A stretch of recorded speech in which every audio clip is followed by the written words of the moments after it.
Hi. Potentially.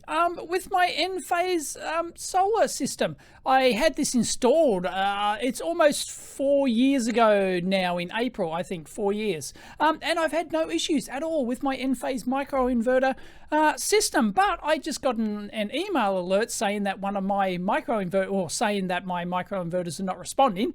I thought, oh, the system's down, or I don't know, something's happened to it. It turns out that no. If you look over here, you can see that 13 are operating. Normally I've got 14 microinverters, and one is not reporting. So the gateway is working. That's like the internet hub box thing. It's working fine, green tick. The two IQ relays that I've got, because these are split into two different strings there, and they have their own mains relay. That's for local compliance reasons, and they're both operating normally. So yeah, the one panel is not responding here. Device failed to report. I've gotten 1.63 megawatt hours out of it. Beauty.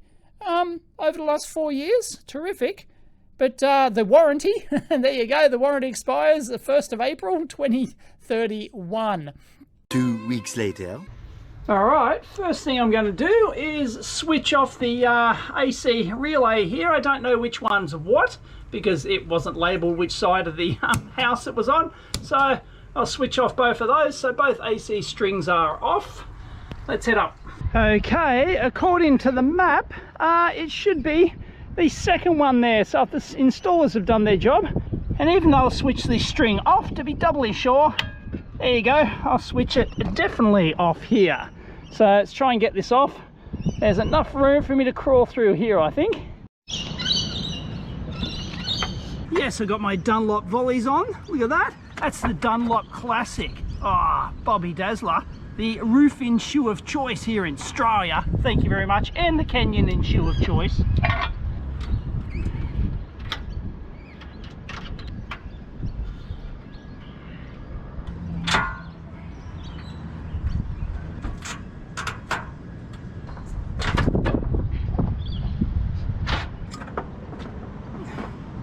Okay.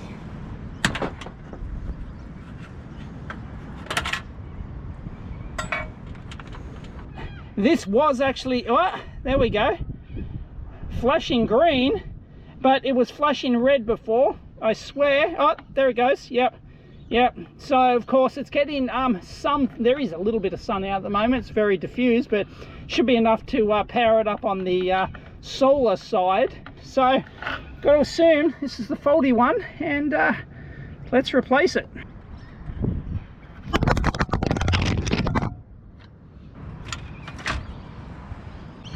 I'm sure there's a special tool for this, but yeah, 2 flatheads does the job.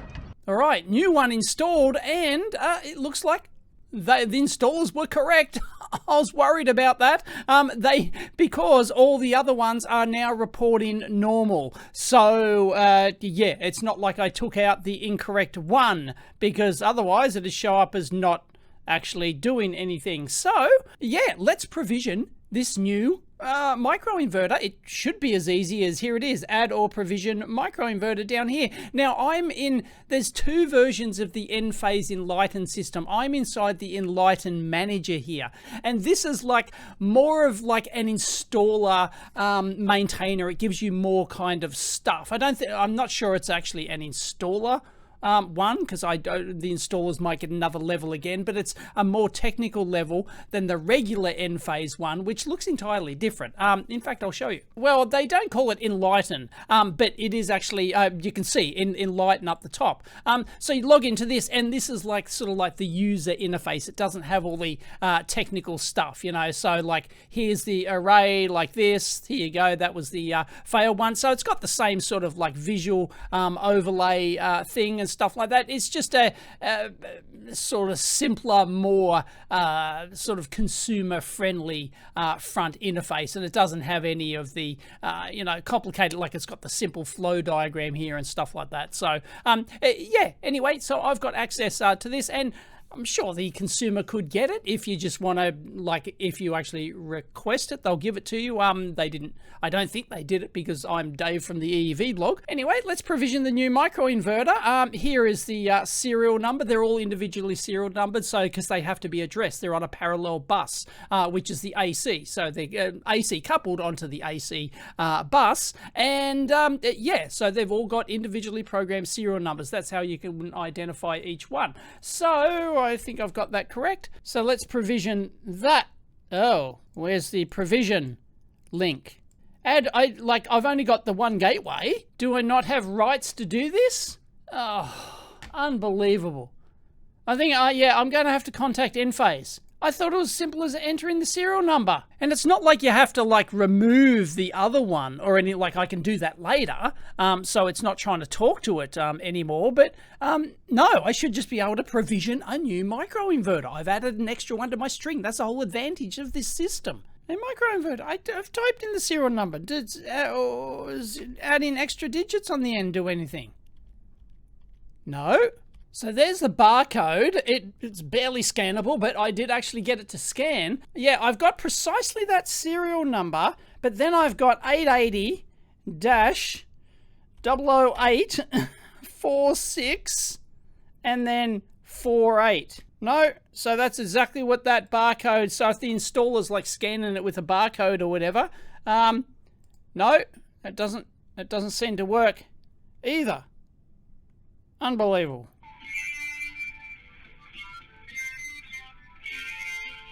Winner, winner, chicken dinner. We're online. Yes, my account did not have access to, I don't have an installer account, even though I have access to this detailed Enphase Enlighten backend. I don't have installer thing. That's why that provision button would not show up. For me to get access, I was just on the phone with them and they said, I have to complete the installer course. They've got like an online installer course that you have to go through and certify that you've learned all this stuff, and then we'll give you installer access. I didn't want to pull out the I'm the EEVblog guy card because he probably has no clue. So yeah. Anyway, here it is. Look, it's there. So yeah, they had to add this. Only took like 15 minutes or something like that, and they had to stay online to check that it was all working and stuff like that. But it's there. The new serial number's provisioned. This is the data for it. But if we go into like another one here, let's say this one up here, which I haven't touched apart from switching the power off, we should see that, yep, it switched the power off over here. And we can see that this other one here, yeah, this is when I switched it off. Yeah, so I was switching off there. The sun had just come up. It was 8:30 a.m. when I started this thing, and then I switched it back on and it ramped back up. So that's that one. But I am going to presume that this new one is going to catch up. Anyway, he assures me maybe he's got an extra like live view or something like that. There are no current issues. It actually detects. It'll tell you if it's offline. Maybe the sun's completely died out there, has it? I don't know. Anyway, I'm pretty sure that this sucker, like, it's produced 63 watt hours since I actually installed it. So it looks like it was actually producing as soon as I plugged it in, because otherwise, it's pretty close to the others, 88 watt hours today and 63. So yeah, these would have got like a little bit in the like half hour before I started the install, but this one is caught up. But this one here is, pretty close to that. So that's like the half hour of downtime that I had while I was installing it. So I think it started actually producing internally. It just wasn't registered and probably exporting, but it wasn't connected to it wasn't registered on the network, so to speak. So yeah, cool bananas. Yeah, that sucks. That absolutely sucks that I cannot, as the owner and user of this system, I cannot do it myself. I cannot provision this myself. I have to do the stupid installer course. That really sucks. So, but anyway, it is back up and running, and here is the failed sucker. So let me know in the comments, do you want to see a teardown of this? Of course, it is fully potted.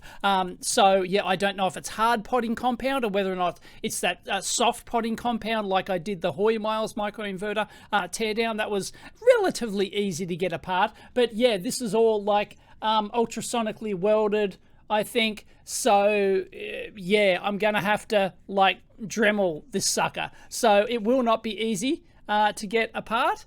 But yeah, let me know in the comments if you want me to do the messy process of attempting to do this. I assume it's a soft potting compound. If it's a hard potting compound, then you can pretty much forget it. You can actually put it, like try and dissolve it away in chemicals and stuff, like nasty chemicals and stuff. But yeah, nah. And I think they need a better serial number sticker, because that's been up there for a while. It has not been in the sun, but that label has completely worn off, although they do have them like laser. Oh, it is. No, there it is. Maybe you can just see it in the light.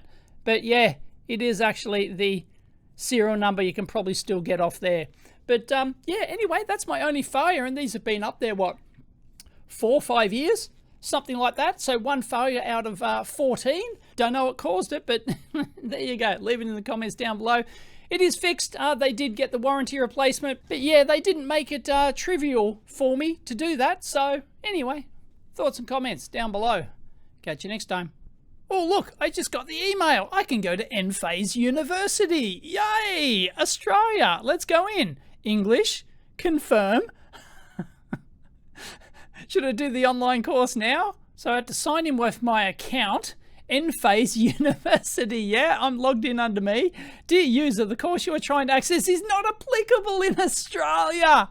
Please enroll for your country-specific courses from the catalogue page. Can I get the Austrian one? That sucks ass. That's probably local regulations here, because I am not legally, doesn't matter what qualifications I am not legally allowed to even change a PowerPoint or a light switch. Unless I go through the full multi-year apprenticeship and actually work as an apprentice for a Sparky to then actually get my certificate to become a Sparky. You can't just sit the exam. Doesn't matter. You can have a PhD in engineering, doesn't master's degree, everything. Doesn't matter. You cannot change a light switch. No, wait. I went to the catalogue up here, and apparently I have to enroll for it, and your enrollment request. Your request has been submitted. Go to dashboard. So they've got an Enphase Energy System EES installer certification, Enphase Solar PV certification training. Enphase is designed for solar professionals to perform the tasks of designing, installing, and commissioning Enphase systems, to certify Enphase in the design, safe installation, and commissioning. Sounds the same. Really? I don't know, but I can go to the dashboard and hey, there's 0% complete. Who wants to see me do a multi-hour live video of me doing the Enphase Energy System Installer Certification training? Catch you next time.